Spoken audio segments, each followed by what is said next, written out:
a quienes nos acompañan aquí en el instituto, a quienes nos acompañan vía Zoom, a quienes están a través de el Facebook del Instituto de Investigaciones Jurídicas. Sean todas y todos muy bienvenidos. Pues en este momento vamos a dar inicio con la mesa número 5, que se llama Repensar repensar la representación política. Tenemos 3 panelistas de lujo. Me voy a permitir leer una breve semblanza de cada una y cada uno de ellos conforme les vaya otorgando la palabra. Vamos a empezar con la doctora Carolina Gilas. Ella es doctora en Ciencias Sociales por la Universidad Nacional Autónoma de México y maestra en Ciencias Políticas por la Universidad de Szczecin, Polonia. Perdón, seguro lo pronuncié mal. Ha sido investigadora y asesora en el Tribunal Electoral del Poder Judicial de la Federación y forma parte del equipo de investigación del Observatorio de Reformas Políticas de América Latina, del Instituto de Investigaciones Jurídicas de la UNAM y la Organización de los Estados Americanos. Actualmente es profesora de la Facultad de Ciencias Políticas y Sociales. Doctora Gilas, bienvenida y tiene la palabra hasta por 15 minutos. Muchas gracias.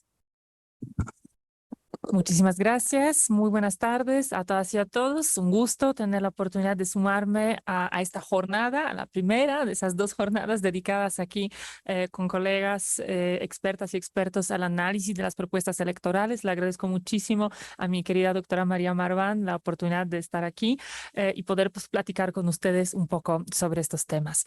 Como me toca ser la primera en esta mesa, trataré de estar explicando en qué consisten esas iniciativas que están hoy en la mesa para entonces dar una primera opinión, un juicio sobre la viabilidad, posibles ventajas, desventajas de ese tipo de modificaciones a nuestro marco constitucional, institucional en este momento. Tenemos fundamentalmente en la mesa 3 reformas o 3 iniciativas de reforma que están afectando ese aspecto, podríamos decir, del sistema electoral en sentido acotado, en sentido estricto, que tiene que ver con la manera en la que se transforman los votos en escaños. O sea, esa magia que ocurre y que permite decir que a partir de cierta cantidad de boletas que se depositan en las urnas el día de la jornada electoral, que son marcadas por las ciudadanas, por los ciudadanos, expresando su preferencia, a partir de ahí, quienes resultan ser las personas electas para ocupar, asumir y ejercer el cargo de representación y gobernar en nuestro nombre. Esas 3 iniciativas que afectan ese eje del sistema electoral en sentido estricto son la iniciativa del Ejecutivo, la del Partido de Acción Nacional y la del Partido de la Revolucionario Institucional, perdón. Voy a ir refiriéndome a las 3 y dando de una vez mis posturas al respecto. Lo que propone la iniciativa del Ejecutivo, en primer lugar, es reducir el tamaño de la Cámara de Diputados. La idea es reducirla de 500 a 300 diputaciones. Es una reducción muy significativa en términos numéricos de lo que estaría quedando, con el argumento de que la actual es demasiado grande, que es demasiado costosa y que entonces sería más óptimo contar con un menor número de representantes. Ahora, me parece que no necesariamente es así. Digamos, promedios internacionales o la manera en la que internacionalmente suele calcularse el tamaño adecuado de una asamblea legislativa en función del tamaño de la población de los distintos países tiene que ver con tomar la raíz cúbica del tamaño de la población, de toda la población, y cuando sacamos esa raíz cúbica del tamaño de la población mexicana, que es aproximadamente 129 millones, estamos obteniendo 507. Entonces, una cámara de 500 es perfectamente razonable frente al tan importante tamaño poblacional que tiene México. Hay países, por supuesto, que con poblaciones menores tienen congresos aún más grandes, que no necesariamente tampoco sería una ruta a explorar. Y ahí, bueno, creo que tenemos que tomar en cuenta que una cámara demasiado pequeña frente al tamaño poblacional nos lleva a un mal apportionment, es decir, nos lleva a que justo ese ratio o esa proporción de legisladores frente a la población sea demasiado pequeña y eso afecta la calidad de la representación, ¿no? Eso reduce la representatividad del órgano que estamos eligiendo. Por supuesto, también me parece que ese argumento que está también en otras iniciativas, lo estaban ya comentando colegas en las 2 mesas que tuvimos hoy hoy en la mañana, me parece que el argumento presupuestal es un argumento en principio fallido porque no cuestan lo que se cree que cuestan. O sea, frente a los gastos del Estado mexicano, frente a lo que el Estado mexicano, digamos, maneja como su presupuesto anual, las cuestiones de representación y las cuestiones del manejo de la organización electoral, es decir, todo lo que nos cuestan, el INE, el Tribunal Federal, los soples, los tribunales estatales, realmente no es un gasto mayor. Estamos gastando muchísimo más en otros aspectos, como por ejemplo en defensa, como en muchos proyectos coyunturales, por ejemplo, y ahí me parece que, bueno, yo alguna vez hice los cálculos hace un par de años, ¿no? Y me salió que el tribunal y el INE nos cuestan un six de cervezas al año a cada mexicano, a cada votante, ¿no? A cada persona que vota, que me parece que pues un six de cervezas es algo pues bastante manejable, ¿no? Gastamos además como individuos estadísticamente en promedio mucho más en cerveza que en nuestras instituciones electorales, ¿no? Pero bueno. Otra propuesta tiene que ver con que esas 300 diputaciones deberían elegirse solamente a base de principios de representación proporcional en listas regionales, que en realidad más bien son listas estatales, y donde se propone en la iniciativa que el mecanismo de asignación de las diputaciones no dependería de la votación nacional obtenida por los partidos políticos, sino que se estaría haciendo en cada entidad federativa en lo individual. Y eso nos estaría, digamos, llevando a un esquema en el que estaríamos perdiendo los beneficios de la representación proporcional, porque lo que nos enseña la experiencia, la literatura comparada, todos los estudios con los que contamos de diferentes latitudes, es que mientras más pequeño, digamos, el pastel que estamos repartiendo, ¿no? La Cámara en su totalidad, el distrito en el que se asignan los escaños, más desproporcional va a ser el resultado, ¿no? Entonces, sería esto un cambio que finalmente no permitiría lograr una verdadera representación, proporcionalidad en la Cámara.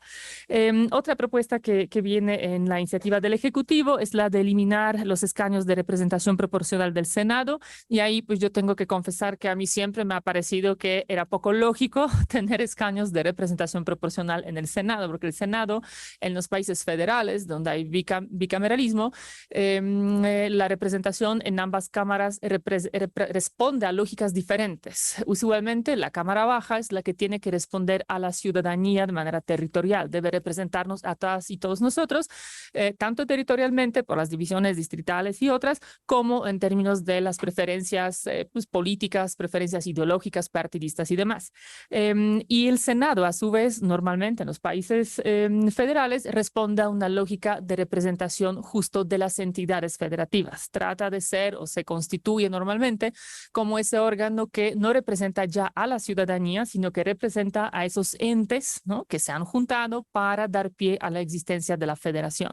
Entonces, en ese esquema y con esa lógica a la que responden esos primeros dos principios de integración del Senado, que es la mayoría relativa y la primera minoría, pues la representación proporcional como que irrumpe, ¿no?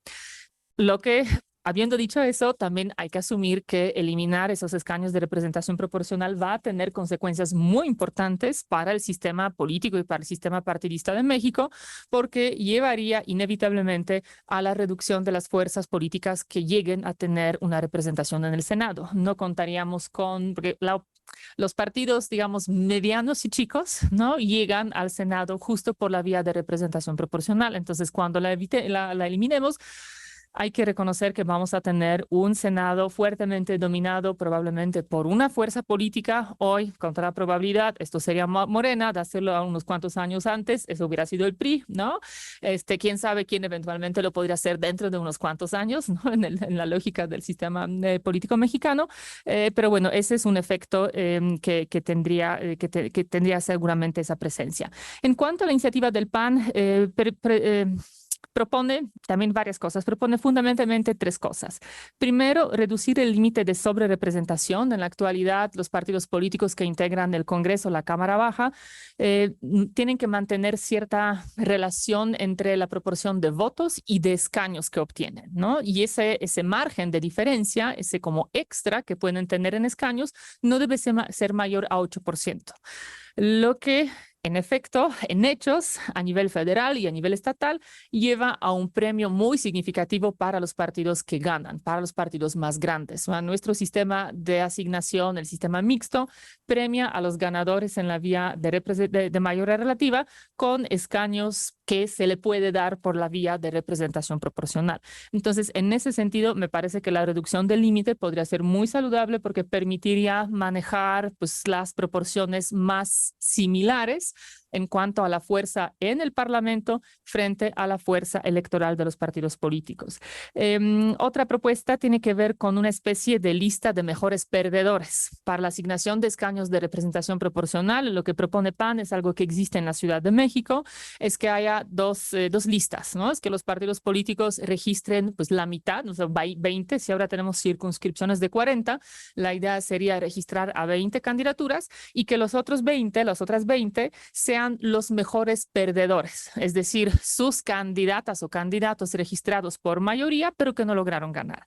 Y ahora me parece que es una idea muy mala y es una idea que hemos visto en la Ciudad de México, simplemente que no funciona, ¿sí? Y no funciona por varias razones. Uno, porque genera muchos problemas de interpretación, que la pregunta es, ¿mejores perdedores frente a qué? ¿Mejores perdedores de solo de su partido frente a las votaciones de quienes estaban ganando, obteniendo votos de su partido, frente a todos los que estaban postulados, ¿no? Frente a todas las votaciones, digamos, que determina ahí quién es el mejor perdedor? Y además, en la actualidad, con las normas de paridad que nos obligan a estar integrando los congresos de manera paritaria, la regla de los mejores perdedores pues implica que la cantidad de movimientos, de ajustes que hay que hacer a la hora de asignar escaños ya específicamente a las personas, pues rompe por completo con esa prelación que se obtiene de esos mejores perdedores, no importa cómo uno los entienda, ¿no? Entonces me parece que genera un sistema más complejo, menos entendible para la ciudadanía, mucho más difícil para implementar para las autoridades electorales, mucho más propenso a judicialización, porque genera otra vez conflictos. Entonces, ¿quién tiene mejor derecho? ¿No? Lo que hace que hay más demandas que se presenten ante los tribunales y que finalmente el resultado no necesariamente contribuye o refleja, ¿no?, a esos mejores perdedores, porque ya cuando lo ajustamos por paridad, por otras, eventualmente otras cuotas, pues esto no va a estar funcionando. Tercera propuesta del PAN es una segunda vuelta presidencial, pero una segunda vuelta, lo llaman segunda vuelta, pero en realidad más bien es un voto preferencial. Eso también ahí tenemos de repente creo que problemas de técnica legislativa y de nombramiento, utilización de conceptos, ¿no?, que ya existen, pero los llamamos diferentes, pero para aplicarlos como se nos ocurra. Entonces, pero bueno, es una especie de voto preferencial, es decir, lo que se plantea es que el día de la jornada electoral para elegir al presidente, las personas podamos ordenar, ¿no? Podemos decir, ese es nuestro favorito, número 1, y eventualmente, si no queda pues no vería mal a esa otra opción, ¿no?, a la que le vamos a dar número 2, ¿no? Entonces, la idea es que al contar los votos, si no hay nadie que obtenga 50% más un voto, ¿no?, en las primeras preferencias, estaríamos distribuyendo las segundas para lograr esa decisión, ¿no? No estoy segura si eso realmente funcionaría de manera satisfactoria. Las experiencias latinoamericanas de la segunda vuelta no son positivas, ¿no? O sea, no elimina la conflictividad, genera aún mayor polarización. Ahí los remito, han escrito sobre eso doctora Marván, doctora Frenberg, tienen ya toda una cantidad de análisis sobre este tema, apuntando a las debilidades de este esquema, así que podría tener muchas consecuencias no deseadas y otra vez introduce un mecanismo electivo que es difícil de entender para la ciudadanía y eso nunca es bueno, ¿no? Porque cuando es difícil que se entienda cómo estamos votando o qué significa nuestro voto y cómo nuestro voto se traduce, ya voy, es bastante más complejo, ¿no? El PRI después también tiene la propuesta de reducir el tamaño del Congreso, que ya comenté, está nada más que manteniendo RP y mayoría relativa, eliminar representación proporcional del Senado, también ya comentamos. Reducir la sobrerepresentación a 4%, también ya lo comentamos. Segunda vuelta, nomás clásica, digamos, una jornada y si no, una segunda jornada con todas las problemáticas que eso podría traer. Y también una propuesta de implementar una figura de vicepresidencia que, pues la verdad, eso ya más corresponde a la cuestión de funcionamiento del sistema político, pero donde tampoco, la verdad, no creo que hubiera tenido un impacto significativo en términos de la distribución de las facultades y ejercicio del poder en nuestro país. Hay también iniciativas del Partido de Trabajo, pero no alteran como tal esa parte de la fórmula electoral, sino están apuntando a una mayor pluralidad, digamos, de la representación política. Proponen reforzar las medidas de paridad en todo, por si no que ha quedado claro la que ya hay, ¿no? Que aplica en gubernaturas, que debe aplicar en el Poder Judicial, que debe aplicar en todo, ¿no? Entonces, para los que tenían dudas, el PT propone precisar, ¿no? Algunos preceptos. Y también lo que propone es de plano obligar la paridad en la integración del Congreso, reconociendo que para ello será necesario hacer ajustes a la hora de asignar en el orden la relación de las candidaturas de las listas de representación proporcional.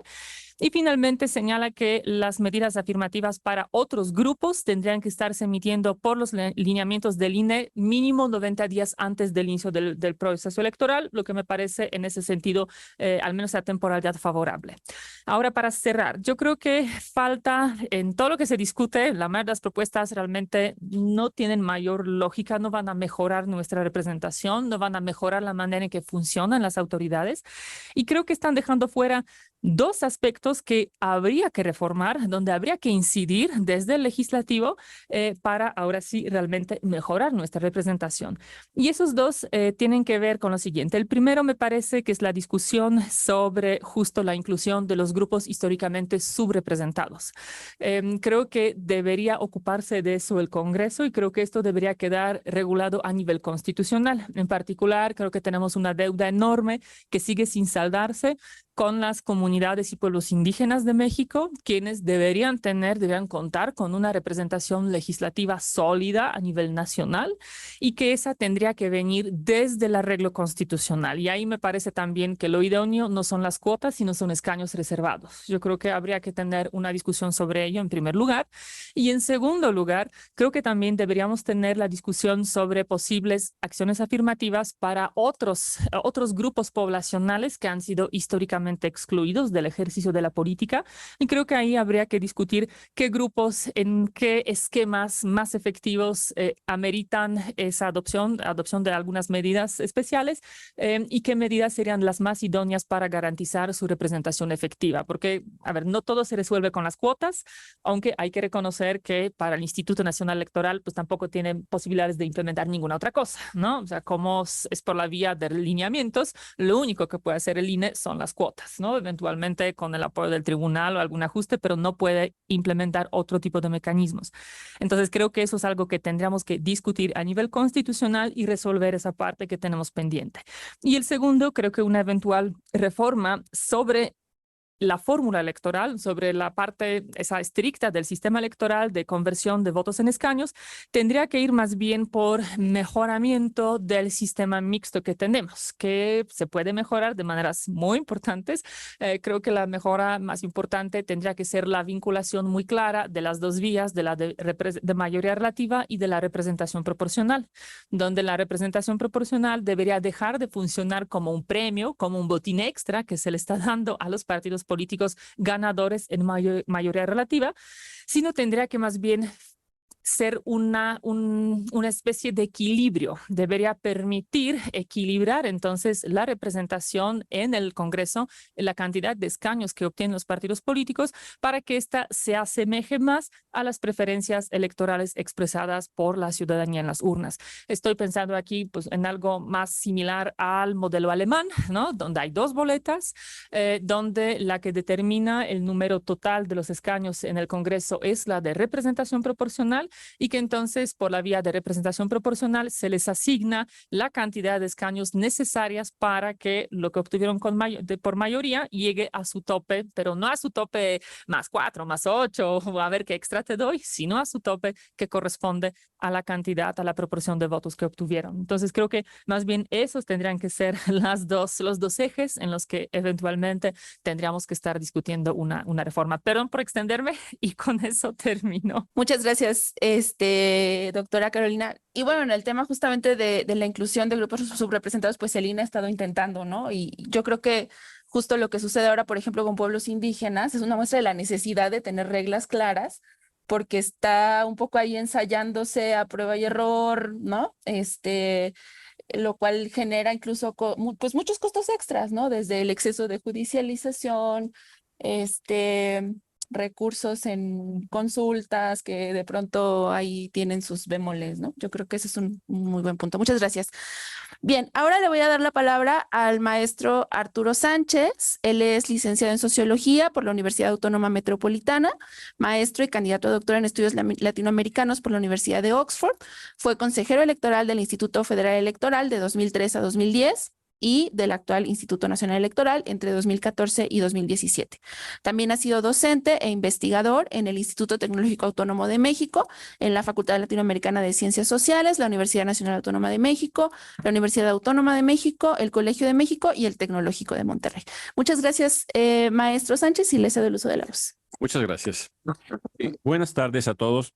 Bueno, creo que María se merece un aplauso importante en algún momento por la cantidad y su poder de convocatoria para haber hecho este seminario, y yo desde luego agradezco mucho la invitación que me hizo para estar con ustedes. Hay igual al Instituto de Investigaciones Jurídicas por su anfitrionía. Creo que es una gran experiencia y muy pertinente discutir este tipo de temas. Más allá de que vayan a pasar, hemos dicho en la mañana de que no va a pasar porque no hay los votos y todo, pero es pertinente el debate y sobre todo poner puntos muy claros sobre lo que estamos haciendo. Déjenme decirles que el tema que se plantea, me gustó mucho cómo se fraseó la mesa. Repensar la representación política. No se plantea redefinir la representación política o cambiarla, sino repensarla. ¿Por qué es importante repensarla? Porque lo que resulte de repensar la representación política va a afectar a todo el sistema electoral. A todo el sistema de partidos, va a afectar a toda la forma como concebimos la forma como debemos ser representadas, y no nada más a nivel federal. Ahorita Carolina hizo una excelente descripción de los efectos pensando en las propuestas generales, pero eso tendría que bajar a los estados de la República. Y eso en los estados de la República tendría todavía otros efectos diferentes. Y creo que repensarlo entonces nos pone en un reto muy importante. Sí tenemos que repensarlo si queremos enfrentar una mejor representación política para los mexicanos.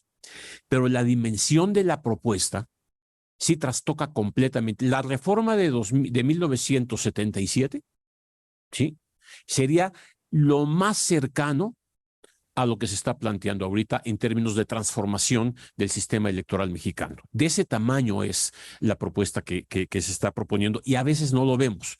A veces quedan en los comentarios en algunas mesas, no, es que va a ser una cámara más chica. No. La dimensión del cambio que se propone es muy amplia. Por eso voy a repetir algo que ya hemos dicho varios en este día. Podemos repensarlo, podemos rediscutirlo, podemos hacerlo, pero ahorita, cuando estamos a menos de un año de que tenga que haber una reforma constitucional y además una reforma legal de la cual no conocemos absolutamente nada, me parece muy apresurado para tener una decisión muy clara.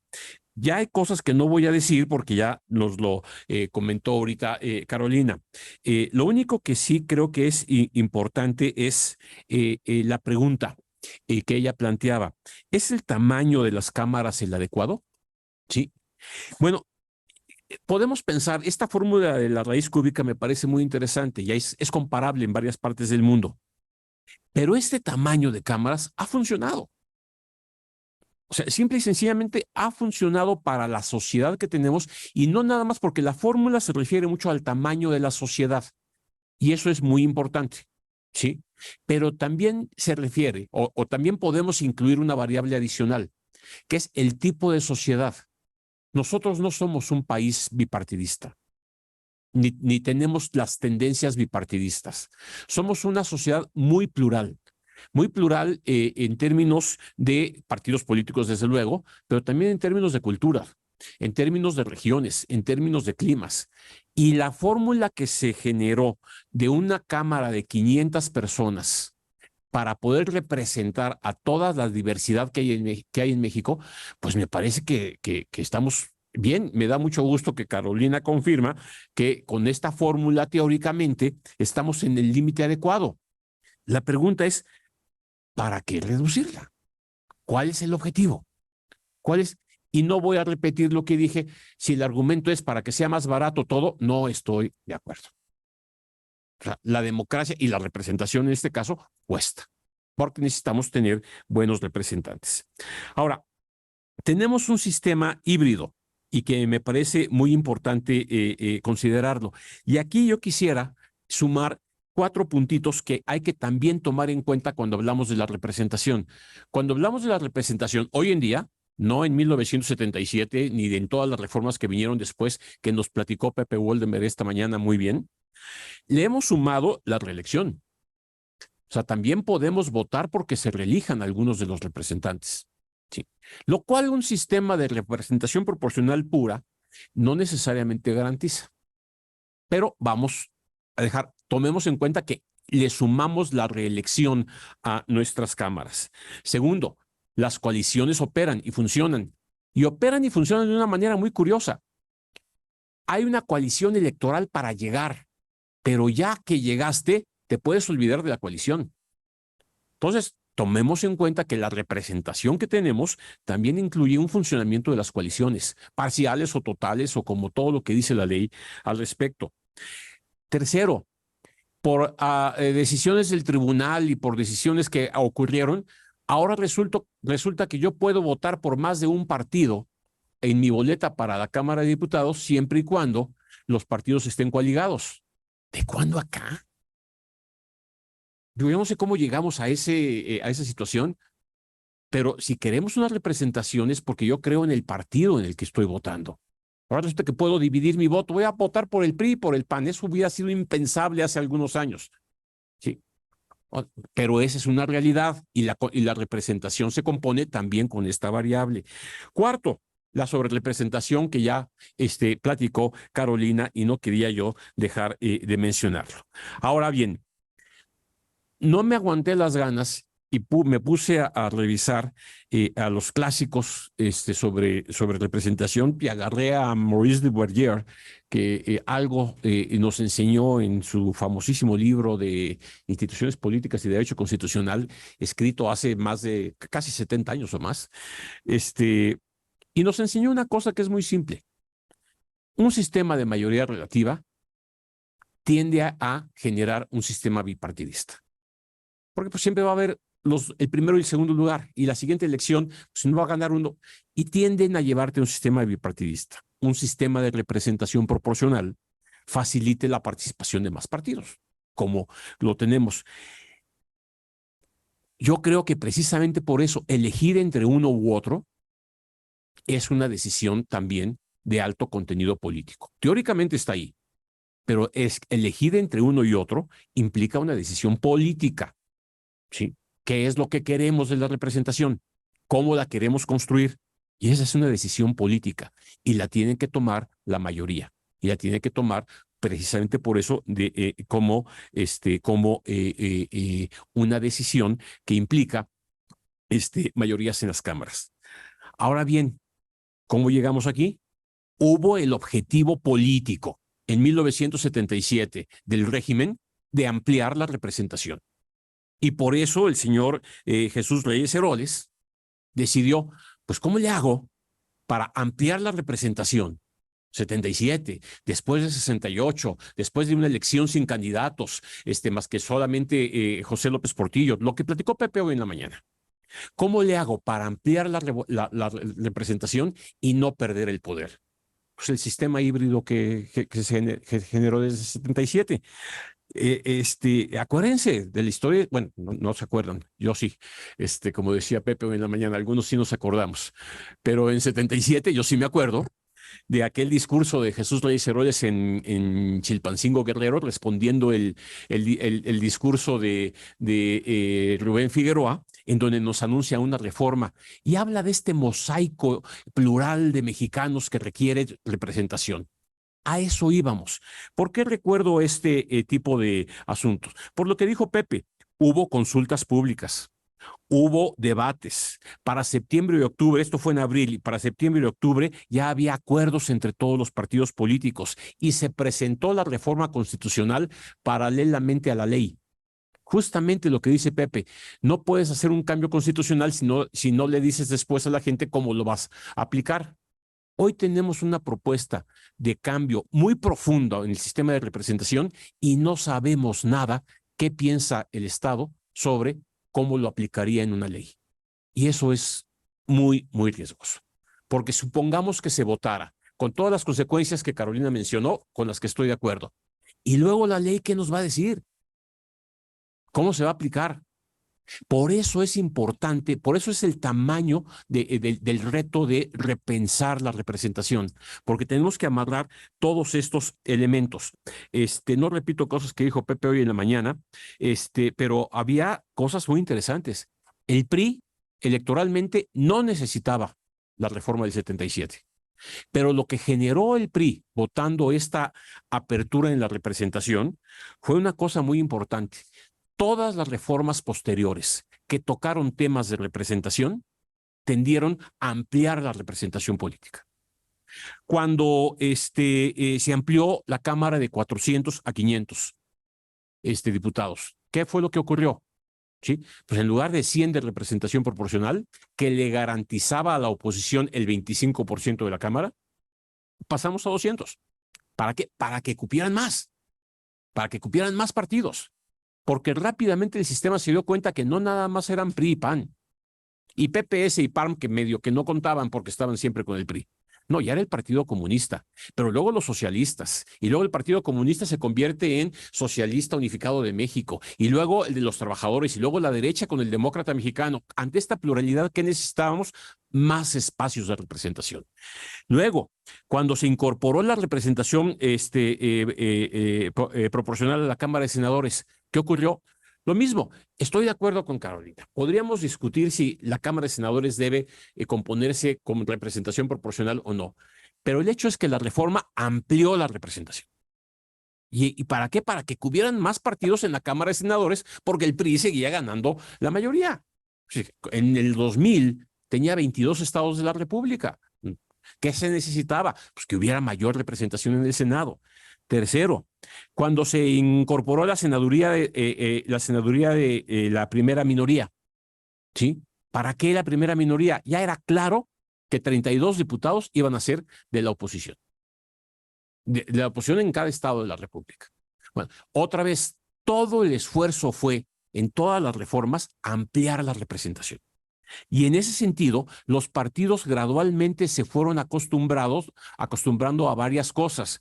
Primero, pues a ver cómo seleccionaban sus diputados de mayoría y luego cómo hacían sus listas de representación proporcional.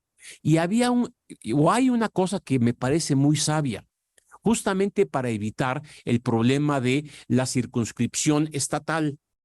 Pues haces paquetes de estados, cada uno, en este caso con 40 distritos, y haces regiones en donde se vota por representación proporcional y integras así los 200 diputados de RP. ¿Sí? ¿Cuál es la ventaja de un sistema de ese tipo? Evitar que Colima se quede con 2 diputados nada más de representación proporcional y que Aguascalientes 3, creo, no sé si me estoy equivocando en los números, y que el Estado de México se lleve 42 o 41. Entonces, haces regiones y de esa manera haces la propuesta que tiene ahorita. Por eso, Carolina, estoy de acuerdo con ella, dice, restringe la representación. Entonces, la historia nos dice que todos los esfuerzos de reformas electorales y que enseñaron a los partidos a seleccionar a sus candidatos, a su vida interna, a sus campañas, a hacer coaliciones, a construir la representación, se hizo ensanchando la representación. Y de buenas a primeras se nos dice, vamos a reducirla, porque nos va a salir más barato. Perdónenme, no entiendo. Ese es quizá el mayor problema. Ahora, que hay fórmulas alternativas a lo que tenemos hoy, sin duda las hay. El problema es el saque, el proponernos de saque la reducción de este tamaño de las dos cámaras.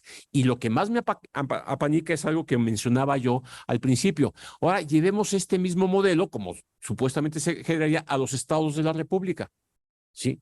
Y limita la mayoría, los distritos de mayoría relativa en las elecciones locales. Y haz pura representación proporcional ahí. ¿Con qué circunscripciones? ¿Cómo? ¿Cuál es la fórmula? ¿Cuáles van a ser las leyes? No sabemos. Yo creo que Pepe mencionó hoy en la mañana algo que es muy importante. Cuando se piensa una transformación de esta dimensión, sí tenemos que tener todos los hilos perfectamente bien atados para saber cómo va a quedar. Y si los partidos no tienen forma de atar todos estos hilos, es muy riesgoso votar una reforma de este tipo, porque no sabemos cómo quedaría la verdadera representación. Y la representación es en donde, pues hasta el financiamiento público de los partidos depende de eso. O sea, todo el sistema electoral se tiende a transformar cuando cambiamos el centro nodal. Es justamente lo que estamos buscando, ser representados. ¿Sí? Es más, teóricamente, que se represente la nación en las cámaras.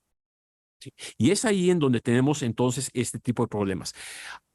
Tengo aquí apuntado un tema que mencionó ahorita de una manera importante, Carolina, y que quiero retomar. Las acciones afirmativas. Sí, están colgando. ¿Cómo se incorporarían acciones afirmativas en el nuevo modelo? No sé. No tengo forma de saber. Y es lo que tenemos que pensar. Por eso regreso a mi título original, repensar la representación. Sí, repensémosla, pero no para el 24, perdónenme. No tenemos tiempo de hacer un repensamiento, si se vale la palabra, de estas dimensiones, porque afectaría todo el sistema electoral en su conjunto. Y si el argumento es nada más porque me va a salir más barato, pues vuelvo a decir lo que dije esta mañana, ¿sí? La representación cuesta y bien pagado. Muchas gracias. Muchas gracias, maestro Sánchez. Creo que muy importante y un punto muy básico, pero fundamental. ¿Cuál es la justificación de esto? Y si no tenemos justificación, tenemos mucho que repensar hacia el futuro. Bien, pues le voy a dar entonces ahora la palabra al doctor Camilo Saavedra. Él es licenciado en maestro en ciencia política por esta universidad, doctor en gobierno por la London School of Economics and Political Science, es integrante del Sistema Nacional de Investigadores Nivel 1, ha sido asesora investigadora en la Suprema Corte de Justicia de la Nación y el Instituto Nacional Electoral y actualmente es investigador de este instituto. Su publicación más reciente es Women in Mexican Subnational Legislatures, From Descriptive to Substantive Representation, en colaboración con Flavia Freidenberg, Carolina Gilas y Sebastián Garrido. Muchas gracias, doctor Saavedra, y adelante. Bueno, muchas gracias. Bueno, primero agradeciendo y sumándome a la petición de un aplauso para María y su fuerte convocatoria. Ya habrá chances y ahora... Y bueno, pues es de verdad un lujo estar en esta mesa de un tema que me gusta y que me parece fundamental. Yo creo que, sin ponerme de acuerdo ni con Carolina ni con Arturo, estoy casi completamente de acuerdo con lo que dijeron. Y yo traje unos datos que creo que pueden aportar un poco a ubicarnos dónde están la discusión sobre la representación y cómo esperemos que no salgan las propuestas que están, porque creo que no están fundadas en un diagnóstico que en realidad no es un diagnóstico. Yo identifiqué 163 iniciativas en temas electorales con base en la información que hay en el sistema de información legislativa presentadas en la actual legislatura. Si ustedes se fijan, y a ver si se alcanza a ver aquí, ahí se ve todas, estas 163, se ve claramente pues que ya se venía discutiendo este tema, pero se ve también cómo hay un aumento importante a partir del 28 de abril que se presenta la iniciativa del Ejecutivo, ¿no? Volvemos a tener temas y estos temas pues no se reducen al tema de la representación, pero bueno, tenemos un número importante de propuestas que están o que pueden ser potencialmente discutidas en la Cámara de Diputados, en el Senado, en el Congreso de la Unión. En amarillo ven solamente las que tienen que ver con asuntos a los que clasifiqué como asuntos relacionados con la representación. Son menos, son 26, poquito menos del 20%. Y es interesante esto porque si lo comparamos con lo que ocurría antes, la representación regularmente no era un tema tan importante como lo es ahora respecto del conjunto de iniciativas, ¿no? Estábamos hablando de ajustes, sobre todo a las autoridades electorales, a aspectos que podríamos pensar o podríamos calificar como de la gobernanza electoral, pero no era el tema de la representación un tema tan importante. Y por eso parte de lo que tratar de demostrar es cuáles son los problemas y si esos problemas pueden ser solucionados con las propuestas que ya comentaron Arturo Sánchez y Carolina Giles. 163, no me detendré mucho en esto, digamos, dónde se presentaron, quiénes las presentaron y si son propuestas de reforma constitucional o propuestas simplemente de legislación secundaria.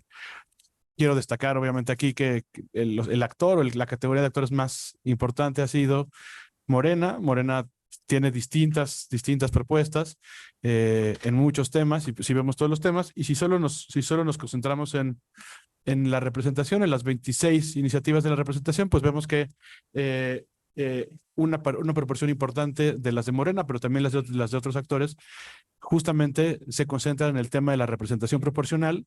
Otras tienen que ver con atención a grupos vulnerables como jóvenes, como personas que viven fuera de México. Otras tienen que ver con la pluralidad, etcétera, pero una parte del corazón de las propuestas relacionadas con la representación tiene que ver específicamente con la representación proporcional, con su desaparición o con su adopción en un sistema distinto como la propuesta del Ejecutivo, que es que se apliquen en 300 distritos, en 300 distritos en los que se propone dividir al país. ¿Cuál es el problema? Digamos que creo que del que venimos y el que hemos discutido sobre todo a partir de la llegada de este gobierno. Ahí lo que ven ustedes es el número efectivo de partidos, es en las últimas cinco integraciones del Congreso de la Unión, y el número efectivo de partidos, como saben, es una medida que utilizamos en ciencia política para medir la fragmentación de las elecciones y la fragmentación de los congresos. Lo que ustedes ven aquí es el número efectivo de partidos y cómo ha crecido medido con 5 indicadores. Uno es con la votación total, es decir, la votación total en la que se cuentan incluso los votos nulos, los votos por candidatos no registrados, etcétera. La votación válida emitida, las que se descuentan los votos nulos y los votos para candidatos no registrados. La votación nacional emitida, que ya quita a estos últimos, a candidatos independientes, en fin. Y, la votación válida emitida y la votación nacional emitida, que ya es inclusive descontando a los partidos que no conservan el registro. Y luego, la asignación de diputados realizada por el IFE o el INE. Y finalmente, cómo se integraron ya una vez que llegaron esos diputados al Congreso de la Unión. ¿Por qué quiero destacar esto? Porque ustedes ven los efectos a propósito de Duverger que mencionaba el maestro Sánchez, pues cómo las reglas electorales tienen un efecto para reducir, digamos, la desproporcionalidad de las votaciones, ¿no? Si vemos, por ejemplo, la línea hasta arriba, que es la votación total, pues tiene unos niveles de fragmentación mucho más altos que los que tiene, por ejemplo, la integración, ¿no? Que es donde ya estamos contando no las votaciones, sino simplemente cómo el número de diputados en el Congreso. ¿Por qué me parece importante esto? Porque se ve obviamente los efectos y cómo las reglas van reduciendo esa fragmentación que está en la sociedad, pero también se ve lo anómalo que fue justamente la elección de 2018, que es en parte la que provocó esta preocupación o, digamos, dinamizó la preocupación por modificar el modelo de representación. Hay un artículo que el consejero Murayama en su momento publicó en Nexos, se llama El asalto de Morena al Congreso, que tiene que ver con cómo una vez que llegaron al Congreso de la Unión, que el INE asignó las curules, hubo una transferencia de diputados entre grupos parlamentarios y Morena logró tener una mayoría, algo que no había ocurrido en los 21 años anteriores, desde 1997, que existieron lo que se ha denominado gobierno sin mayoría.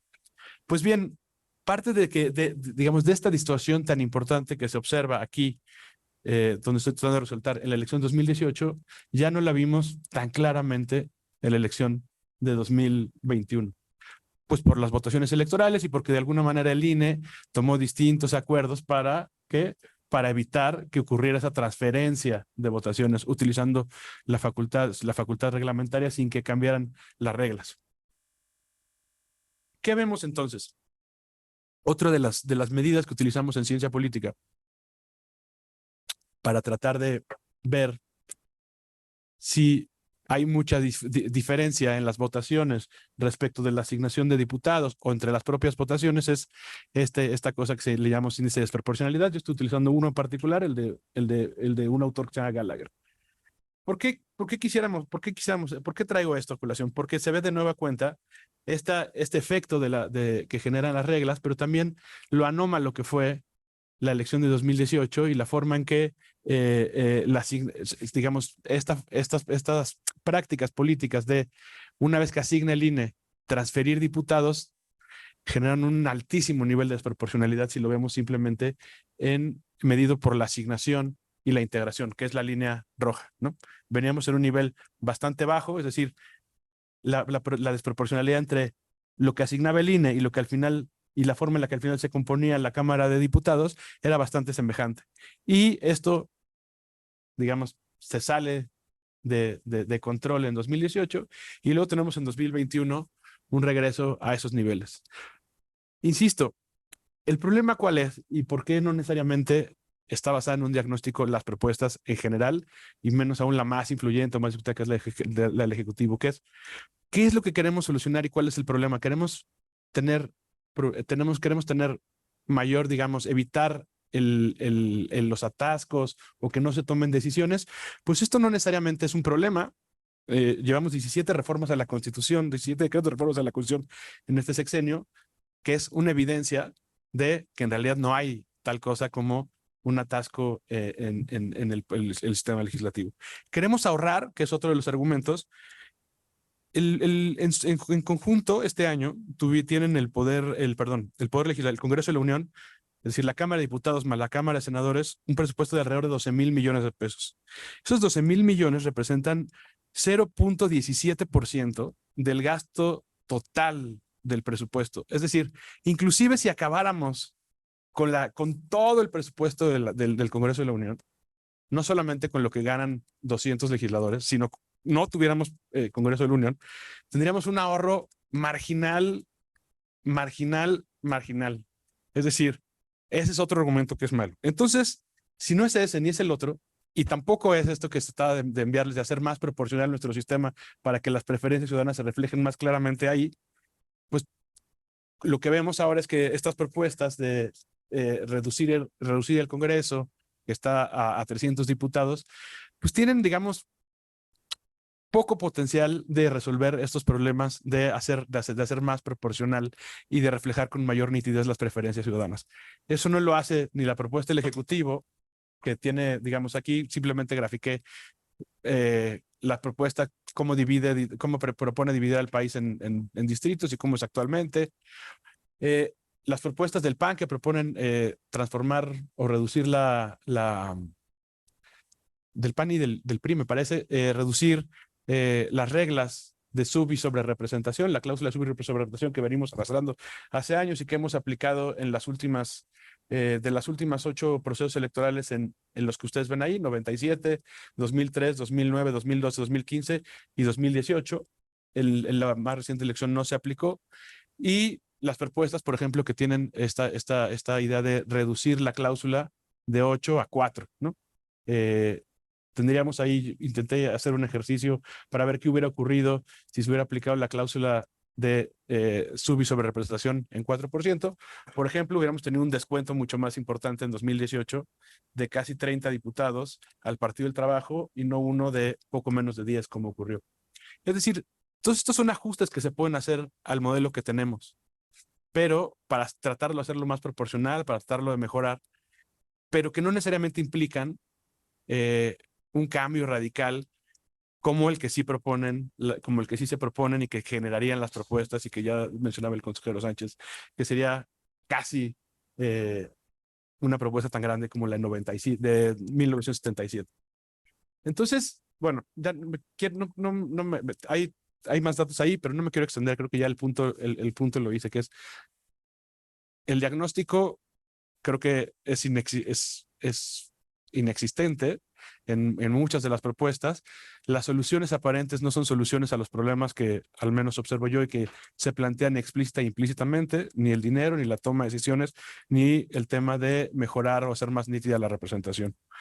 Lo que creo además es que el problema no está necesariamente aquí, el problema principal de la representación actualmente. Creo que uno tiene que ver con que inclusive aunque tengamos una representación perfecta o que mejoremos estas cuestiones, estas distorsiones que ocurrieron en 2018 y que parece que en 2021 ya no las tenemos de todas maneras el riesgo, y lo estamos viendo,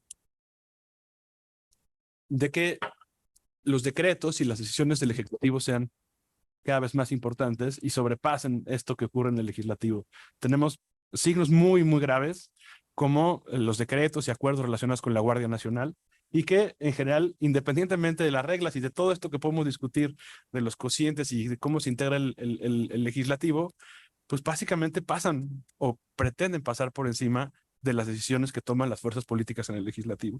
Y tenemos este riesgo. Y por otro lado, creo que hay una cosa que está ocurriendo y que creo que esto que tiene que ver con unas formas distintas de intermediación y de representación que no tienen que ver con la representación territorial de los partidos políticos, o no necesariamente, sino con formas clientelares, inclusive corporativas de representación que están surgiendo o están dinamizando en los últimos años y que distorsionan completamente la forma o coexisten con esta forma de representación electoral y que quizá habrá que poner más atención a esas que a estas que creo que, digamos, son muy importantes y no funcionan tan mal como otras, ni pueden tener efectos tan distorsionadores como otras. Entonces, yo pondría más atención en estas otras formas de representación, en estos otros procesos y otros fenómenos que en esto que tiene estrictamente que ver con la traducción de las preferencias electorales en órganos legislativos, donde está la representación de los ciudadanos. No tomo más tiempo, suscribo lo que dijo Caro respecto del Senado, idealmente para volver al tema de que sea una cámara del federalismo, etcétera. Y esos ajustes pueden ser, y sabemos qué va a pasar. Los partidos más grandes, el actual o los que se servían antes, van a tener mayor presencia y vamos a volver a escenarios previos a los 90, pero si nos queremos hacer cargo de que esa cámara es una cámara federal, pues vayamos hacia allá. Pero insisto, esos son ajustes y no necesariamente cambios sustanciales que nos llevarían a un escenario bastante, digamos, poco promisorio, en mi opinión. Gracias. Muchas gracias, doctor Saavedra. Bueno, desafortunadamente el doctor Ciro Murayama no nos pudo acompañar el día de hoy, entonces vamos a abrir ahora un espacio de diálogo, de preguntas. Igualmente, pues yo creo que todas y todos y todes sumándonos a las felicitaciones a la doctora María Marván por esta excelente convocatoria, y por este evento que nos permite, creo, reflexiones muy importantes para la vida nacional, ¿no? Entonces, tengo aquí un par de preguntas que vienen de las personas que nos acompañan a través de Zoom. Si les parece, se las voy a leer y después podemos abrir aquí en la sala. Una primera pregunta de Laura Eugenia Rodarte es, ¿el costo de los órganos electorales tiene una relación específica con el número de facultades asignadas? Después tenemos una pregunta de Graciela Saldaña que dice, si como bien se dijo, tantas reformas electorales se han llevado a cabo y no se ha considerado un resultado favorable al tema de los pueblos originarios y hermanos indígenas, ¿dónde está la representación que se supone se ha venido dando? No sé si alguien aquí en el público quiere hacer una pregunta, a lo mejor podemos tomar una o dos más de momento. Primero, gracias por el aplauso, pero en realidad el aplauso es a la línea de investigación a la cual pertenecen casi todos ustedes. Ni modo me toca coordinar la línea, también me tocó coordinar el seminario y la verdad es que afortunadamente ha salido muy bien. Gracias a todos ustedes, pero también al apoyo de Uriel y por supuesto también a la gente de eventos. Yo quisiera hacer 4 pequeños comentarios más que pregunta, pero que me parecen importantes. Cuando en 1986, y como dice Arturo y dijo Pepe, algunos sí nos acordamos, se agregaron los 200, los 100 más, digamos, se habló mucho de que en México iba a tener un sistema electoral igualito al alemán. Nada más lejos de la realidad, porque el sistema alemán ciertamente es híbrido, hay representación proporcional y hay mayoría relativa, pero una de las funciones principales de la representación proporcional es eliminar la sobre y subrepresentación. Y en México nunca se eliminó, primero como cláusula de gobernabilidad, después como un máximo de 8%. Los alemanes, cualquier alemán que haya leído esa máximo 8%, se le debe haber caído el pelo. Seguramente Camilo alguna vez funcionó como alemán y se le cayó por eso todo el pelo. Un máximo de 8% de subrepresentación es inmenso. En realidad es un 16% de desproporción. ¿Sí? Entonces, allí hay un problema que, como bien dice Arturo, no hemos repensado por décadas y que vale la pena repensar. No como nos lo están proponiendo, pero hay que hacerlo. No deja de ser curioso que si leemos con atención la propuesta de el presidente, nunca habla de umbral de participación. Dudo mucho que él se haya dado cuenta de por qué no se habla de umbral de participación, porque inclusive el secretario de Gobernación pensó que se iba a eliminar la representación proporcional. ¿Por qué no habla de umbral de participación? Porque es un sistema profundamente restrictivo, como ya nos dijeron tanto Arturo como Carolina. No se necesita poner que el umbral de participación va a ser de 3%, porque lo que va a pasar es que vamos a tener 1 o 2 curules, en el mejor de los casos. Bueno, Estado de México estaría en mejores circunstancias, entonces el umbral de participación va a ser del 10, 15 o 20%. Los sistemas electorales que tienen representación proporcional, un umbral de participación muy alto es del 5%. Si nos vamos al 10, no estamos buscando proporcionalidad, lo que estamos buscando son mayorías duras y de preferencia de un solo partido.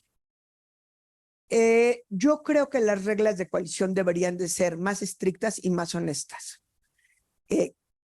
La desproporción que nos mostraba Camilo tuvo que ver cuando el PRI y después aprendió Morena y todos los demás, aprendieron a hacer coaliciones parciales en las cuales además mandaban a sus militantes a candidaturas de sus aliados y a la hora de la hora se regresaban con ellos. Creo que México tiene que empezar a repensar, además de la representación, las reglas de coalición y la obligatoriedad de tener coaliciones de gobierno y no nada más electorales. Por último, ya hice mi propia ponencia, una disculpa. Caro tiene toda la razón cuando dice el Senado es todo menos la representación de los estados. Te tengo una mala noticia, Caro, eso es desde el siglo antepasado, no desde el pasado. Mañosamente, cuando Lerdo de Tejada resucitó el Senado, no le dio a aprobar la ley de presupuesto. Y allí es como el primer indicio claro de que no están representando los intereses de los estados, sino es una suerte de Cámara Alta, revisora de la Cámara Baja y mucho más fácil de controlar por la disciplina partidista. Y también tendríamos que revisar. Yo creo que los estados estarían mucho mejor si pensamos en serio la representación en el Senado, que pasaría desde luego por la aprobación del presupuesto, la aprobación o reaprobación o repensar el pacto fiscal, los convenios de coordinación fiscal, de los cuales hoy insinuó Chema Serna que eran más importantes que las definiciones constitucionales. Entonces, sí necesitamos repensar la representación, no a la luz de esta reforma, no para el 24. Perdón. Muchas gracias, María. Pues si gustan, podemos, les puedo dar de nuevo cuenta la palabra para sus reacciones. Puede ser en el mismo orden en el que se hicieron las participaciones. Y entonces le daría la palabra a la doctora Gilas. Muchísimas gracias. Miren, el costo, empezando, digamos, en orden de las preguntas que... ¿no se escucha ahora sí? Perdón.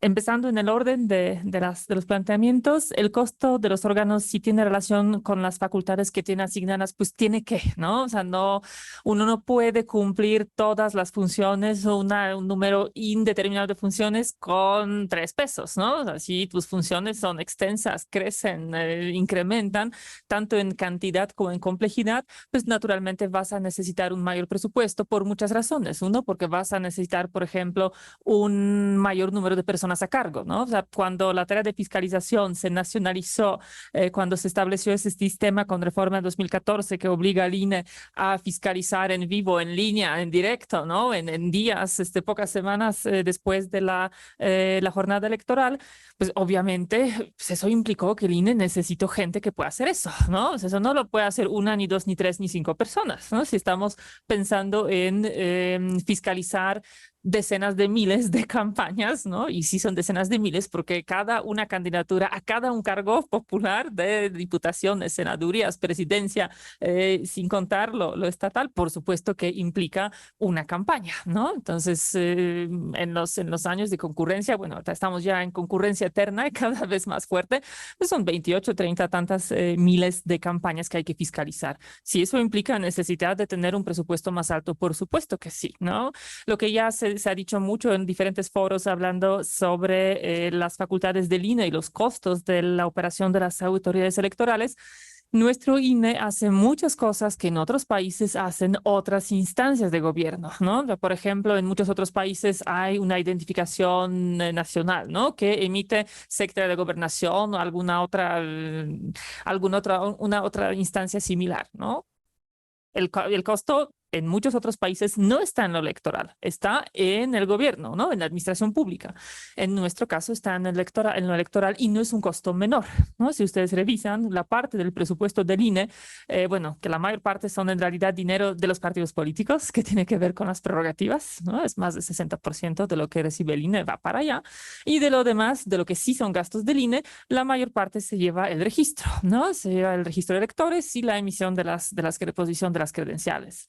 Otra tarea muy compleja tiene que ver justo con fiscalización, ¿no? Otra tarea muy compleja también en el mundo, casi nadie hace eso, pero el INE está supervisando durante las campañas, precampañas, cada un spot que está emitido.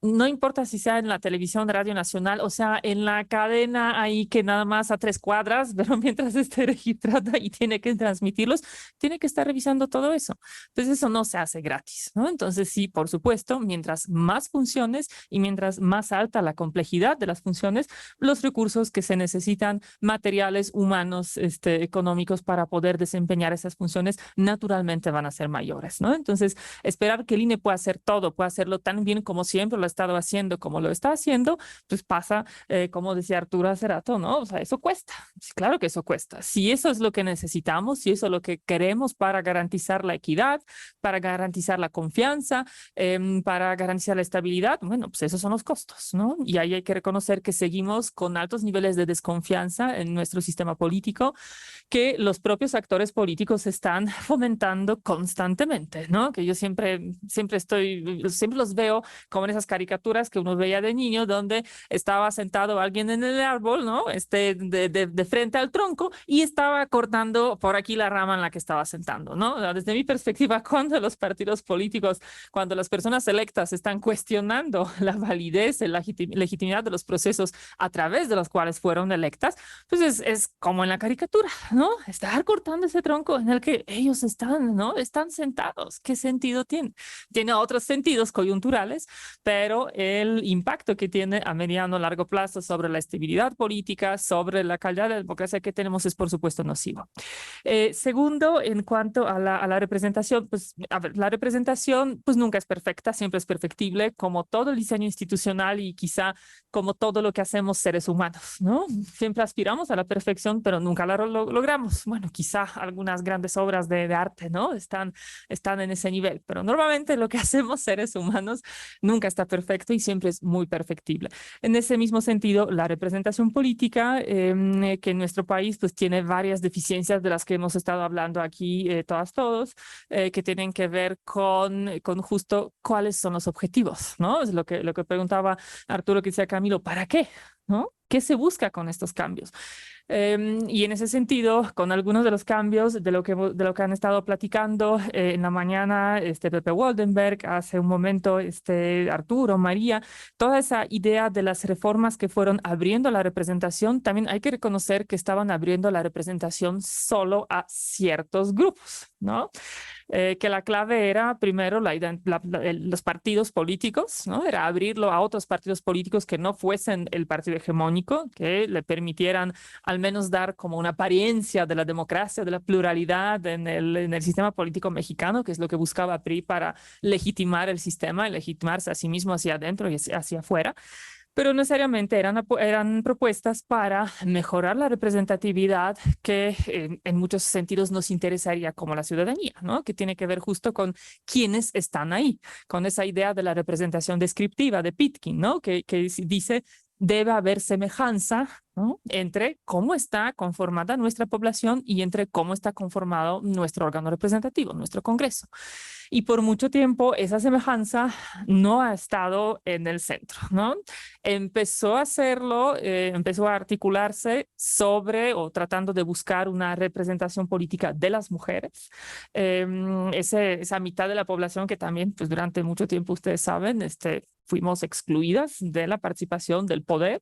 Eso ya se fue revirtiendo, tenemos avances muy importantes, pero no hemos tenido un debate nacional, no hemos tenido reformas que apunten a hacer lo mismo o hacer algo similar para otras categorías que tendrían que estar representadas. Y ahí creo que la más importante deuda que tenemos es justo con pueblos y comunidades indígenas, ¿no? Que por muchísimas razones, por su tamaño poblacional, por su importancia cultural, por la manera en cómo surge el propio Estado mexicano, todas estas razones están ahí, tendrían que decirnos que tenemos que resolver esto y que lo que sí necesitamos es que los pueblos y comunidades indígenas deberían tener una representación real a nivel nacional y ahí sí, en la lógica de cómo eso permearía a niveles subnacionales, yo creo que también tendría que haber ese tipo de escaños reservados en los congresos estatales e incluso en ciertos contextos también en los ayuntamientos, ¿no? Que tampoco lo tenemos bien resuelto porque cada entidad hace lo que quiere, muchas no hacen nada, o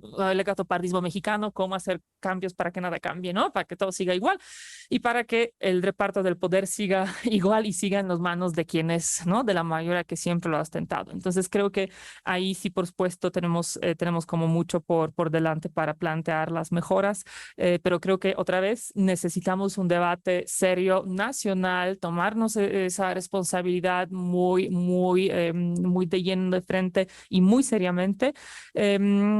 Creo que es importante reconocer los esfuerzos que ha estado haciendo el Instituto Nacional Electoral, pero me parece que siguen siendo insuficientes, ¿no? Que sigue siendo lejos, muy lejos, esa representación de lo que correspondería, por ejemplo, en términos poblacionales, a los pueblos y comunidades indígenas, ¿no?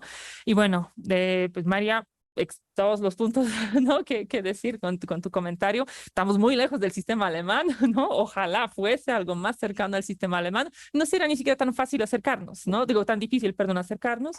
Necesitaríamos 2 boletas, necesitaríamos asumir que entonces sí es viable que las personas voten por partidos, por ejemplo, opciones políticas distintas en la una y en la otra, que no a todo el mundo le gusta, obviamente, ¿no? Porque ahí el efecto arrastre no sería igual que el que tenemos ahora, ¿no? Lo que decimos que con algunos cambios va a haber cierta dominación de algunas fuerzas políticas más importantes en la integración del Congreso. Si abrimos a 2 boletas y dejamos las 2 vías separadas, puede que no tanto, ¿no? Sí, sí, que es el origen, ¿no? De cómo surge, puede que se mitigaría de alguna manera ese arrastre, digamos, ¿no? Ese efecto de ganar el voto. Y también creo que el límite de subrepresentación es un chiste y peor en los estados, ¿no? Porque todavía en el Congreso Federal la matemática, como otra vez el pastel es grande, ¿no? Más o menos te da, porque son 500. Si van a ser 300, ya no te va a dar. Y en los congresos estatales que tienen 35, que tienen 36, que tienen algunos 25, de plano es chiste, ¿no? O sea, no hay manera que los partidos estén dentro de los límites de sub y sobre, ¿no? O cuidas uno, o cuidas otro, o cuidas que cada uno de los partidos de oposición tenga un escañito, ¿no? Por ejemplo, Coahuila, Baja California, o eliminas a 2/3 partes de la oposición y entonces tratas de que los que sí lleguen sean más o menos proporcionales, ¿no? Porque finalmente esos son los escenarios, no está funcionando, ¿no? Y pues totalmente de acuerdo con el Senado y yo siempre he tenido esa reflexión de que ese federalismo mexicano también no está de veras, ¿no? Justo por cuestiones en particular presupuestales, ¿no? O sea, el control, la manera en que la federación ejerce el control presupuestal sobre las entidades federativas, ahí es donde claramente se rompe la idea del federalismo y muchos cambios recientes como refuerzan esa idea, ¿no? Esa idea de centralización, de nacionalización. Bueno, que también habría que decirlo que va en contra de las tendencias mundiales, ¿no? De cómo gestionar, de cómo hacer una gobernanza efectiva, que mejor responde a los problemas de la población, pero también pues va totalmente en contra de esa idea del federalismo y ahí retomo lo que decía Arturo, ¿no? O sea, México es un país tan diverso que México no puede ser un país unitario. O sea, no tiene lógica, no tiene sentido, ¿no? Y cualquier persona que ha viajado un poquito, que sale tantito al norte, tantito al sur, ¿no? A una costa, a otra costa, te das cuenta que las diferencias son muy importantes, ¿no? Que hay cosas que nos unen, pero hay diferencias culturales, de modo de vida, intereses, ¿no? Que llegan a ser muy diferentes y que ameritan, creo que sí, una articulación federal, ¿no? Entonces, muchas gracias y creo que otra vez me extendí, perdón, pero creo que teníamos un poco más de tiempo porque como el doctor Ciro no pudo acompañarnos, ahí nos pudimos tomar unos minutos extra. Muchas gracias. Muchas gracias. Gracias. Maestro Arturo Sánchez, por favor. Bueno, en realidad, otra vez Carolina dio respuesta muy puntual a muchos de los temas. Déjenme hacer algunos comentarios a la Eugenia que preguntaba sobre el costo y las facultades. Es muy interesante, o sería muy interesante revisar la prensa de mañana, porque hoy el Consejo General del INE está discutiendo su presupuesto. Y ahí vamos a ver algunos cambios importantes. Para empezar, hay que entender el presupuesto del INE. Porque normalmente, y van a ver ustedes en los titulares de los periódicos, piden no sé cuántos millones, 14,000 creo que van a ser, 14,000 millones. Y entonces, a ver, 14,000 millones es mucho o es poco. Y si nos dijeran 7,000, es mucho o es poco. De cualquier manera va a ser criticable. ¿Sí? El problema es, como analistas, tratar de entender qué es lo que ocurre. Déjenme darles lo que yo recuerdo y lo que creo que podría ayudarnos en nuestro análisis de lo que vamos a leer mañana en el periódico. Una cosa es lo que pide el INE como su presupuesto base, lo que necesita simplemente para vivir, simple y sencillamente para pagar los puestos del servicio profesional electoral que están determinados en la ley. Hay que pagar la credencial para votar con fotografía, lo que cuesta el INE. Otra cosa es lo que año con año el INE solicita para proyectos específicos. Oye, que ahora resulta, de lo que yo recuerdo, no sé cómo sea mañana, no lo he visto, que oye, ya toca hacer una estrategia de actualización del padrón y entonces vamos a gastarnos tantos. Proyecto 1. Oye, ya toca cambiar las antenas del servicio de monitoreo de medios de comunicación. Proyecto 2. Entonces, uno es el presupuesto base y otros son los proyectos específicos que tiene que hacer el INE. Otra cosa. 3, pues si hay elecciones, ¿cuánto cuesta esa elección? Entonces, Laura, sí, en efecto, si el año que entra hay 2 elecciones, Coahuila y el Estado de México, en parte son del Estado de, los OPLES van a pagar parte y en parte tiene que pagar el INE, bueno, pues sí, es distinto pedir para 2 que pedir para 15. Entonces sí depende y eso, o sea, hay actividades que tiene que ser el INE. Entonces si hay elecciones, pues hay un costo electoral. 4, ¿sí? algo que normalmente el INE trata de ocultar, pero no lo puede ocultar, ¿sí? Que es el presupuesto de los partidos, que no depende del INE, no es dinero para el INE. La ley dice cuánto se le da a los partidos, pero el INE es el que le tiene que pedir a la Cámara el dinero para después dárselo a los partidos. Van a ser 6,000 millones de pesos. Entonces, eso no hay vuelta de hoja, pero está en el presupuesto del INE. Quinto, algo que ha intentado hacer el INE en los últimos años. Bueno, ¿y qué tal si a la ciudadanía democrática, participativa, entusiasta, se le ocurre solicitar una consulta popular el año que entra? Pues más me vale, yo como INE, decirle a la Cámara, si hay consulta popular, necesito 4,000 millones de pesos. Si no hay, ni te preocupes, te los devuelvo o ni me los des, ¿sí? Pero sería irresponsable del INE no pedirlo. Entonces yo los invito a que cuando pensamos en el costo de las elecciones o el costo de la democracia, no hagamos esa tramposa fórmula de cuántos votos y cuánto dinero, y entonces cuánto costó cada voto y salen cantidades estratosféricas. A ver, no, hagamos un análisis. Y los 5 puntos, presupuesto base, presupuesto para proyectos, presupuesto para elecciones, presupuesto para partidos y presupuesto para consultas populares, nos podría ayudar a entender por qué el INE pide lo que pide y por qué lo justifica de alguna manera.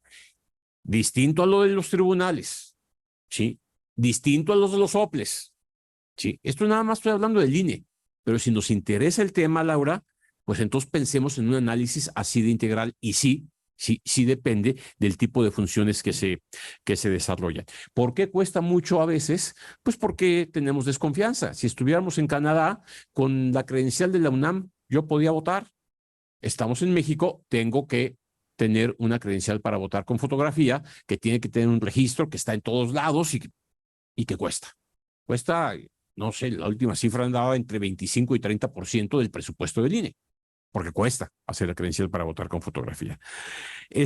2, la siguiente pregunta. A ver, ¿qué es lo que ha hecho el INE ampliando la representación de los grupos vulnerables? Que hay una discusión si se le deben llamar grupos vulnerables o no sé, pero no me meto ahí. En la última elección hubo lo que se llaman las acciones afirmativas para 5 grupos: indígenas, migrantes, personas de preferencias sexuales diversas, personas con incapacidad y personas afromexicanos. Hoy el 13% de la Cámara de Diputados está compuesta por el conjunto de estas personas. Sí. Bueno, desde luego que es mejor tener el 13% que no tener nada. Ya lo tenemos. Ahora, ¿cómo valorar?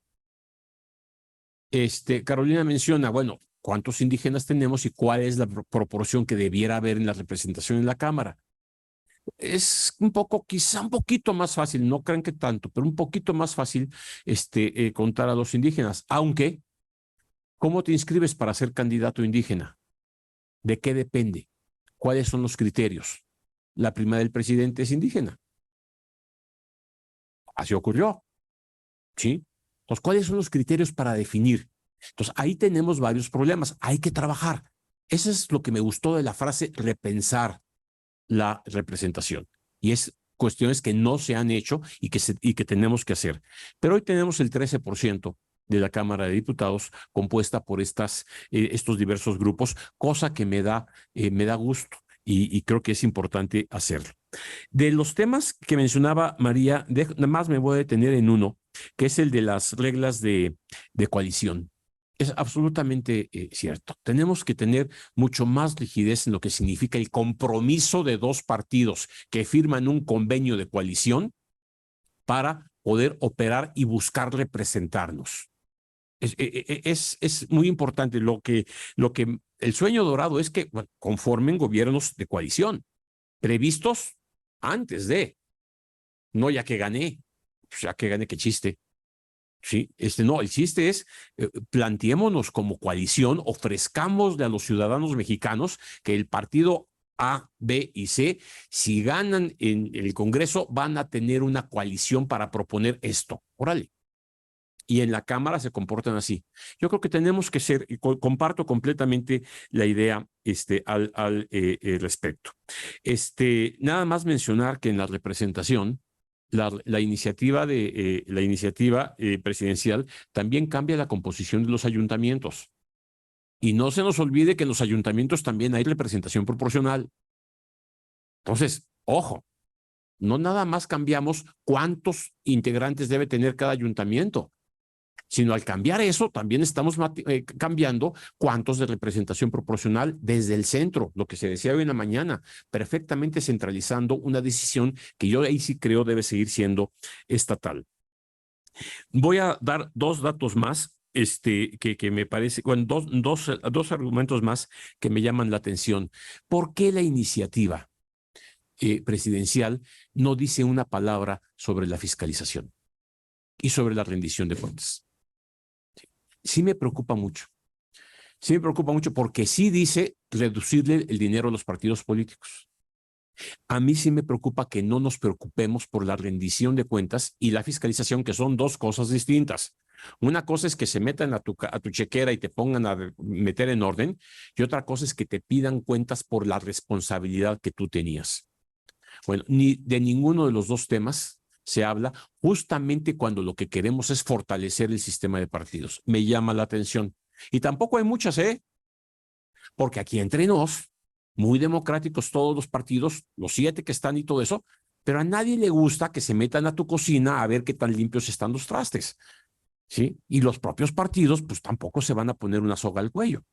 Igual que han prometido entregar el dinero de regreso y no han devuelto nada o parcialmente, etcétera, etcétera. Nada más reflexionar sobre ese punto. Y aquí yo termino diciendo que uno de los temas que se mencionó hoy en la mañana y que fue uno de los argumentos fundamentales de Pepe Woldenberg es cualquiera de estas cosas, cualquiera, pero por consenso. Construyamos los consensos. Y el consenso no es nada más la reforma constitucional. El consenso también es la reforma legal, porque así como el PRI solito votó en 77 una reforma que abrió un cambio político importante hacia la representación y que finalmente abrió la transición hacia la democracia, así el partido que sea mayoritario hoy tendría que tener una visión de Estado y incorporar a todos en el consenso para poder construir buenas reglas electorales. Muchas gracias. Muchas gracias. Doctor Camilo Saavedra, por favor. No, pues me queda poco que decir, salvo que el pelo apenas me está saliendo. No se me cayó, María, todavía, apenas tengo esperanzas. Pues no, agregar algunas cosas, digamos, ya dijeron el tema de los costos y así, y si nos dicen 14,000 millones de pesos, nos suena a todos una cantidad exorbitante porque lo es. Pero, pues tenemos una serie de maneras de ponderar esto en función de cuáles son las atribuciones, qué hace, etcétera. O en función del presupuesto que tienen otras entidades que podrían hacer o no labores semejantes, ¿no? Y yo creo que ahí es una clave para ver si nos cuesta mucho o nos cuesta poco. Yo insisto, el poder legislativo nos cuesta dije cuánto dije, 0.17% del presupuesto del gasto neto total en 2022. El INE está pidiendo este año, descontando las prerrogativas de los partidos políticos, 14,400 millones de pesos. Es alrededor del 0.2%. Es decir, es nada de lo que se gasta el país año con año. Y esto no quiere decir que no haya manera de mejorar. Por supuesto hay manera de mejorar y por supuesto hay manera de racionalizar el gasto, ser más escrupulosos, etcétera. No quiere decir, bueno, como es el 0.2%, démosles un cheque en blanco. Pero el argumento de lo que se puede mejorar está dentro de eso que hacen. O sea, hay un margen, por supuesto, pero no quiere decir que no esté, que el costo sea una cuestión que justifique, digamos, como decía por la mañana Tito Garza Onofre, usar el machete en lugar del bisturí. Y ahora lo que digo, tengo un poco que agregar a lo que dijeron. Lo que yo creo es que independientemente de el cambio de colores en el legislativo y en el gobierno, hay una serie de cosas que permanecen. que permanecen y que son las que nos deberían preocupar. El desprestigio de los partidos políticos continúa, pese a que tengamos nuevos partidos políticos en el mapa, mucho más dominantes, y pues los partidos, seguramente lo dirán mañana más o menos a esta hora Flavia y otros colegas, pues podrán no ser perfectos, pero son indispensables para los sistemas políticos contemporáneos.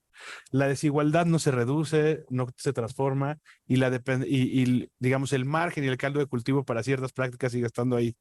Ni decir de la violencia, ¿no? Los partidos políticos, independientemente de que son que son distintos, tienen prácticas que siguen siendo muy parecidas, ¿no? Siguen controlando las carreras de los políticos de una manera muy importante, y esto hace que tenga un efecto en la rendición de cuentas. Un dato importante, por ejemplo, ahí tenemos reelección ahora, pero la cantidad de personas que quieren reelegirse es bastante,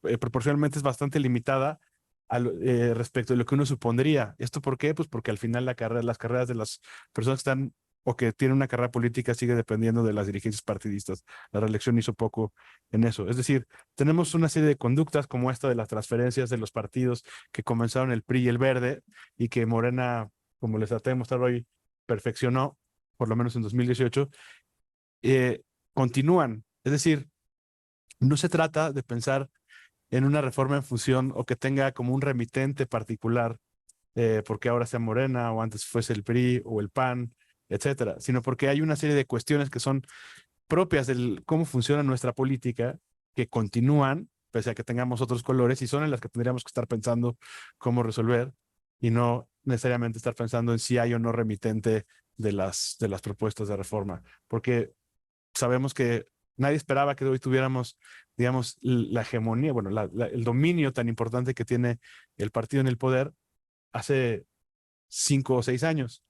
Y tampoco sabemos qué pasa, qué va a pasar en 8 años, en fin. Entonces yo creo que hay que pensar justamente sin remitente y sí en función de la evidencia disponible. Sí, yo creo que es muy, muy importante ese punto. Pues no sé si alguien más tuviera alguna pregunta, comentario. Si no, pues estaríamos aquí cerrando esta mesa sobre repensar la representación política, agradeciéndole a nuestra y nuestros panelistas, y obviamente pues a todas las personas de nueva cuenta que nos acompañaron por los distintos medios.